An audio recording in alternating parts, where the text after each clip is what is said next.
We're dismayed by residents in this locality. It's no secret. I know my colleague from Plaid Cymru has just said the same.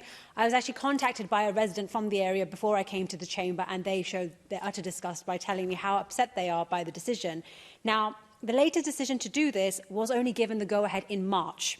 It's left people fearful about other road projects, which would have been a huge benefit to the people's lives, our economy, and the fact that they're not going to take shape is a concern for people.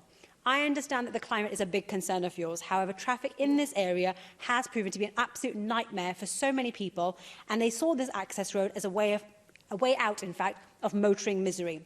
So, Deputy Minister, I understand that the climate is an issue that every single party is worried about. You mention every week, again and again, how it's your biggest focus at the moment. So I want to know what exactly is the alternative package of measures that you are going to be introducing to address traffic in the area now.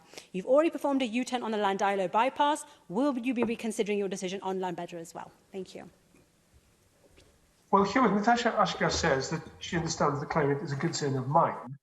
I thought it was a concern of hers too, because I've been hearing speeches she's been making week after week, telling me how we're not being bold enough and fast enough, and certainly from Janet Finch-Saunders as well. I heard Janet Finch-Saunders say at the demonstration with the ice sculpture that before heading off to COP, but there was no reason for delaying inaction because there was cross-party support for doing what was necessary to tackle climate change.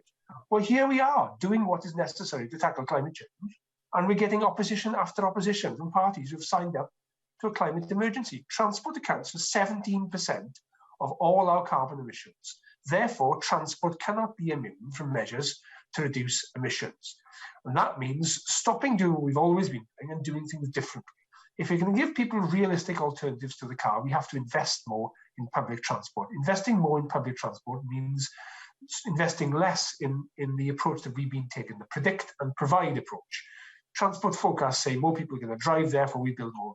That's what we've been doing for 70 years.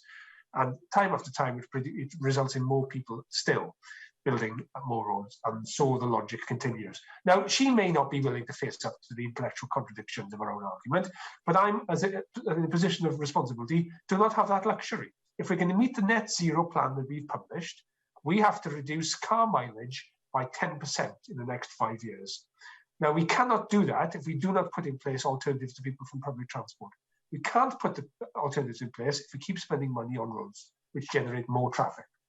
Now, in terms of what the alternative package of measures are, that is something that we're going to need to work out with the local authority. Lynn Sloman, in her report, I'm not sure if Natasha Asghar has had the opportunity to read it yet, but I'd recommend it, sets out a series of options which are possible, but these are things we want to do together with the local authority. I thank the Deputy Minister. We will now take a short break to allow some changeovers.